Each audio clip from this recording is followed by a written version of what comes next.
Hello everyone. In this video we will discuss about animal tissue कि animal tissue किस प्रकार से काम करते हैं और ये कितने टाइप के होते हैं। तो first of all epithelial tissue. Epithelial tissue covers most organs and cavities with in the body. जो इपिथेलियल टिश्यू होते हैं ये हमारे बॉडी ऑर्गन्स के बहुत सारे पार्ट्स को कवर करता है, जैसे कि skin, the lining of the mouth, the lining of the blood vessels, lungs, alveoli and the kidney tubules के ऊपर ये सब प्रेजेंट होते हैं। Epithelial tissues cells are tightly packed and form a continuous sheet. ये टाइटली पैक्ड होते हैं और ये शीट एक पैकिंग जैसे मटेरियल होता है ऐसे पैकिंग का काम ये करते हैं। इपिथेलियल टिश्यूज को हमने 4 पार्ट्स में डिवाइड किया है अकॉर्डिंग टू देयर फंक्शन, यानी कि ये एनिमल बॉडी के अंदर किस प्रकार से फंक्शन करते हैं उसके अकॉर्डिंग हमने इनको 4 पार्ट्स में डिवाइड किया है। Number 1 is squamous epithelium. Squama का मीन्स होता है स्केल्स ऑफ स्किन, यानी जो हमारे स्किन के ऊपर जो स्केल्स प्रेजेंट होते हैं वो। तो simple squamous epithelial cells are extremely thin, बहुत पतले होते हैं, एंड फ्लैट चौड़े होते हैं, and form a delicate living. एक डेलिकेट लिविंग की तरह ये हमारी बॉडी के अंदर काम करते हैं, यानी डेलिकेट ऑर्गन्स के ऊपर ये प्रेजेंट होते हैं। Example the oesophagus and the lining of the mouth. Oesophagus के ऊपर और हमारे जो माउथ के अंदर जो लाइनिंग होती है उस पर ये स्क्वेमस एपिथेलियम टिश्यू प्रेजेंट होते हैं। Second is stratified squamous epithelium tissue. ये कहां पर प्रेजेंट होते हैं? Skin epithelial cells are arranged in many layers to prevent wear and tear since they are arranged in a pattern of layers। यानी कि हमारी बॉडी के अंदर जो स्किन के ऊपर कभी चोट लग जाती है तो वो घाव भरने के लिए, that means tear and wear उसको हम कहते हैं, घाव भरने के लिए ये जो टिश्यू है रेस्पॉन्सिबल होता है और ये एक लेयर्स की फॉर्म में, पैटर्न की फॉर्म में हमारी बॉडी के ऊपर प्रेजेंट होता है। Third one is columnar epithelium. Columnar, column का मतलब होता है पिलर लाइक, तो ये पिलर लाइक बॉडी ये अरेंजमेंट होता है हमारी बॉडी के ऊपर। And this epithelium facilitates movement across the barrier. पूरी बॉडी के ऊपर ये एक बैरियर की तरह काम करता है, दैट इज इपिथेलियल बैरियर भी इसको हम कहते हैं। और ये रेस्पिरेटरी ट्रैक्ट के ऊपर, इनर लाइनिंग ऑफ इंटेस्टाइन के ऊपर भी प्रेजेंट होता है। The columnar epithelial tissue also has cilia, which are hair-like projections on the outer surface of epithelial cells। यानी कि कॉलमर एपिथेलियल टिश्यू के ऊपर कुछ सीलिया यानी कि हेयर लाइक प्रोजेक्शंस प्रेजेंट होते हैं उसके आउटर साइड पर। Fourth one is cuboidal epithelium. Cuboidal से समझ में आ रहा है cube like structure, and this form the lining of kidney tubules. जो किडनी होती है उसके ट्यूब्यूल्स पर ये प्रेजेंट होता है। And ducts of salivary glands, हमारे माउथ के अंदर सेलेवरी ग्लैंड्स होती हैं, लार ग्रंथि उसको भी हम कहते हैं, वहां पर ये प्रेजेंट होता है और वहां पर ये मैकेनिकल सपोर्ट प्रोवाइड करता है। It supports mechanical support.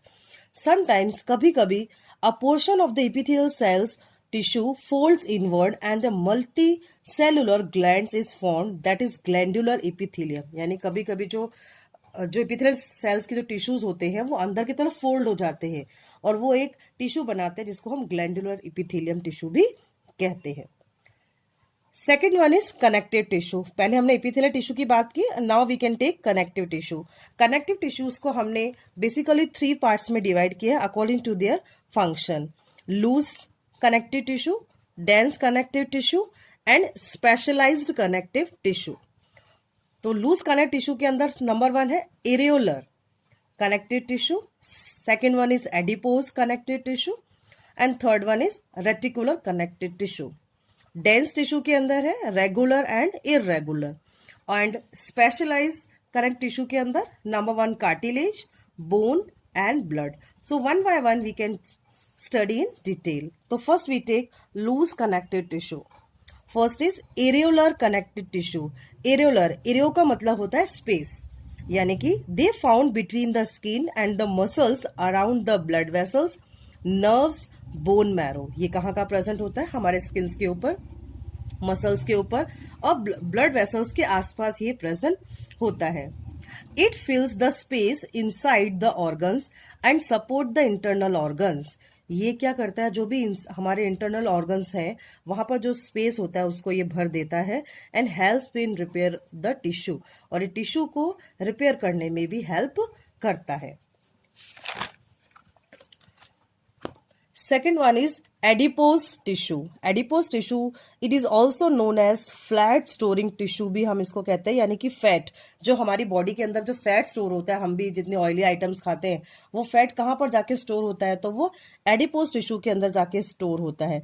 And it is found below the skin and internal organs, ये स्किन के नीचे और इंटरनल ऑर्गन्स के आसपास ये प्रेजेंट होता है। थर्ड टाइप इज रेटिकुलर, जो रेटिकुलर टिश्यू होते हैं दे सपोर्ट द ऑर्गन्स, हमारे जो भी ऑर्गन्स है उनको ये सपोर्ट करता है। एंड अराउंड कहाँ का प्रेजेंट होता है, ये अराउंड द लिवर, लिवर के आसपास और किडनी के आसपास ये रेटिकुलर कनेक्टिव टिश्यू प्रेजेंट होता है। Next second type is specialised connective tissue, इसके अंदर हम फर्स्ट लेंगे bone.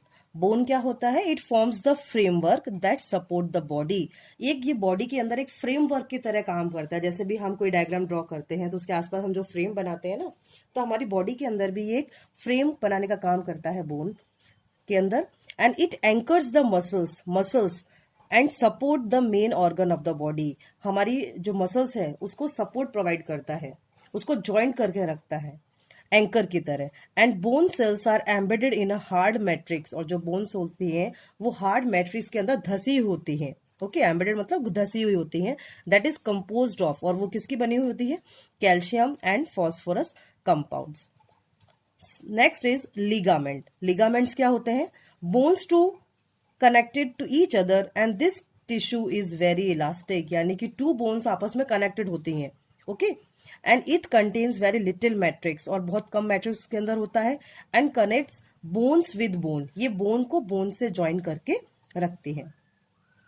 Next is tendons, tendons क्या होते हैं, it connect muscles to bones and fibrous tissue with a great strength but limited flexibility, ये क्या करती है, मसल्स को बोन से ज्वाइन करके रखती है, एक ये फिब्रस टाइप की होती है और बहुत ज्यादा स्ट्रेंथ प्रोवाइड करती है, बट लिमिटेड फ्लेक्सिबिलिटी, इसमें फ्लेक्सिबिलिटी जो होती है बहुत कम होती है। Next one is cartilage, cartilage क्या होता है, smoothens bone surface and at joint nose near trachea and larynx के पास ये प्रेजेंट होती है। Cartilage solid matrix is composed of sugars and proteins, जो कार्टिलेज होती है उसकी जो मैट्रिक्स है वो शुगर और प्रोटीन से मिलकर बनी हुई होती है। Third one is muscular tissue, यानी कि हम पहले एपिथेलियल टिश्यू पढ़ चुके हैं, सेकंड हमने कनेक्टिव टिश्यू पढ़ा है, and third is muscular tissue, यानी कि मस्कुलर टिश्यू को हम मसल फाइबर भी कहते हैं। इसको भी हमने 3 पार्ट्स में डिवाइड किया है, स्ट्रेटेड मसल फाइबर या striated muscle tissue, smooth muscle fibre या unstriated tissue, and third one is cardiac muscle fibre. तो हम इसकी प्रॉपर्टीज पढ़ लेते हैं।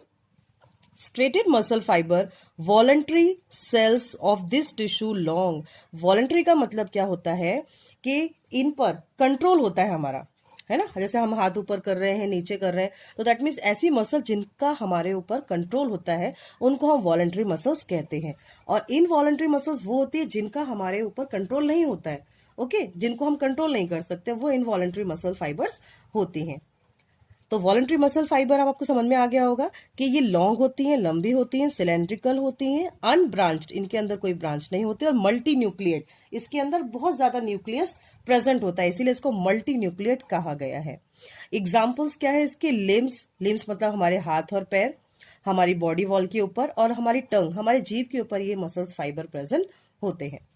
Second is smooth muscle fibre या अनस्ट्रेटेड मसल फाइबर, ये इनवॉलंटरी होती है, मैंने अभी आपको बताया, इनका हमारे पर कोई कंट्रोल नहीं होता है, ये इनवॉलंटरी नेचर होती है। Cells are long pointed ends होते हैं, स्पिंडल शेप की होती है, और यूनी न्यूक्लिएट, इनके अंदर सिर्फ एक ही न्यूक्लियस प्रेजेंट होता है, इसलिए इसको हम यूनी न्यूक्लिएट कहते हैं। ये कहां पर प्रेजेंट होता है, iris of I, in ureter and in the bronchi of lungs के अंदर ये प्रेजेंट होता है। Third one is cardiac muscle, cardiac muscles भी इनवॉलंटरी होती है, कॉन्ट्रैक्शन और रिलैक्सेशन जो होता है हमारा हार्ट का, उसका हमारे पर कंट्रोल नहीं है, ओके, तो इसलिए इसको हम इनवॉलंटरी कॉन्ट्रैक्शन रिलैक्सेशन मसल्स भी कहते हैं। सिलेंड्रिकल होता है शेप इसका, ब्रांच्ड होता है, यूनी न्यूक्लिएट, इन मसल्स के अंदर भी एक ही न्यूक्लियस प्रेजेंट होता है, इसीलिए इसको हम यूनी न्यूक्लिएट कहते हैं। और इसका एग्जाम्पल है हमारा हार्ट मसल्स, जो हार्ट मसल्स होती हैं ये इसका एग्जाम्पल है। ओके स्टूडेंट्स, तो हमने 3 टाइप्स के मस्कुलर टिश्यूज पढ़े। Next one is very important, nervous tissue. Nervous tissue हमारे एग्जाम पॉइंट ऑफ व्यू से बहुत इंपॉर्टेंट है, सारे ही इंपॉर्टेंट है, इसीलिए मैंने आपको पॉइंट वाइज सब समझाए हैं। तो देखिए ये नर्वस टिश्यू जो है हमारा, ओके, तो फर्स्ट ऑफ ऑल हम इसका सेल स्ट्रक्चर देखते हैं। ये जो आपको स्ट्रक्चर्स दिख रहा है, ये इसको हम इसकी सेल बॉडी कहते हैं। ये जो है ये सेल बॉडी है, ओके। और इसके ऊपर ये जो कुछ फाइबर्स आपको दिख रहे हैं, इनको हम डेंड्राइट्स कहते हैं। ये डेंड्राइट्स है। और जो बीच में आपको ये सर्कल शेप का स्ट्रक्चर दिख रहा है, इसको हम न्यूक्लियस कहते हैं। और इसके अंदर ये जो क्या भरा हुआ है आप बोल रहे होंगे, तो ये है साइटोप्लाज्म। इसको हम साइटोप्लाज्म कहते हैं। पूरी तरीके से इसके अंदर ये स्कैटर्ड होता है, ओके। साइटोप्लाज्म जो है वो स्कैटर्ड होता है। और हर न्यूक्लियस के अंदर एक लंबी चेन होती है जिसको कि हम एक्सोन कहते हैं। जो लंबा आपको दिख रही है पूरी, इसको हम एक्सोन कहते हैं, ओके। और बहुत सारी शॉर्ट और ब्रांच्ड चेन होती है, ये जो मैंने आपको बताया अभी, इनको हम डेंड्राइट्स कहते हैं। और ये जो स्ट्रक्चर है आपका, इसको हम कहते हैं बंडल ऑफ शीथ या फिर माइलिन शीथ। और लास्ट में ये है आपके नर्व एंडिंग, ओके, इसको हम नर्व एंडिंग कहेंगे। तो मैं कुछ आपको इसके पॉइंट समझा देती हूँ। जैसे कि साइटोन है, ये जो साइटोन स्ट्रक्चर है, ओके, साइटोन या सेल बॉडी इसका है, ये न्यूक्लिएटेड होता है, न्यूरॉन का पार्ट है, ये न्यूक्लिएटेड पार्ट है।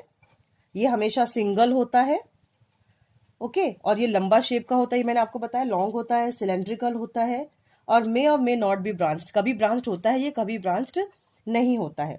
ये जो डेंड्रॉन है या डेंड्राइट्स है, ये एक और एक से ज्यादा हो सकते हैं, स्मॉल साइज के हो सकते हैं, और ये ब्रांच्ड होते हैं। इनका क्या फंक्शन है, नर्व इम्पल्स टुवर्ड द सेटोन, यानी कि जो भी नर्व इम्पल्स है, जो भी हम कुछ बोलते हैं, तो डायरेक्टली ये कैप्चर करता है और ये ब्रेन में पहुंचाने का काम करता है डेंड्रॉन। एक्सोन एक लॉन्गेस्ट पार्ट है, मैंने अभी अभी बताया कि जो एक्सोन है बहुत ही लॉन्गेस्ट पार्ट है ये। और sensory neurons are present in the sense organ, जो सेंसरी न्यूरॉन्स है वो सेंस ऑर्गन के अंदर प्रेजेंट होता है, ओके। और बहुत सारे इसके अंदर जो ये 2 शीट्स आपको दिख रही हैं, इसको हम नर्व फाइबर कहते हैं। नर्व फाइबर में भी मेड्यूलेटेड होता है, ये फैटी होता है, और कभी कभी नॉन मेड्यूलेटेड भी होता है। और nerve is formed of large number of nerve fibre surrounded by a connected tissue sheath, और बहुत ज्यादा कनेक्ट टिश्यू इसके अंदर प्रेजेंट होते हैं। और each axon at its end swell to form a synaptic knob, जो हर जो नॉब होती है यहाँ पर आके एंड होती है, उसको हम स्नैप्टिक नॉब कहते हैं। नर्व एंडिंग्स जो है ये आपको दिख रही हैं। तो ये पूरा स्ट्रक्चर है हमारे नर्व फाइबर का, ये हमारे सिग्नल कनेक्ट करता है और ब्रेन तक पहुंचाने का काम करता है। हम जो भी स्टिमुलस हमको मिलता है, जो भी रेस्पॉन्स हमको मिलता है, तुरंत ये नर्वस टिश्यू हमारे ब्रेन तक इसको पहुंचाता है सारे एनिमल्स के अंदर। इसलिए इसको हम फंडामेंटल यूनिट भी कहते हैं हमारे नर्व्स की, ओके स्टूडेंट्स। तो ये आपको सारे 4 टाइप्स के टिश्यू समझ में आ गए होंगे। Thank you.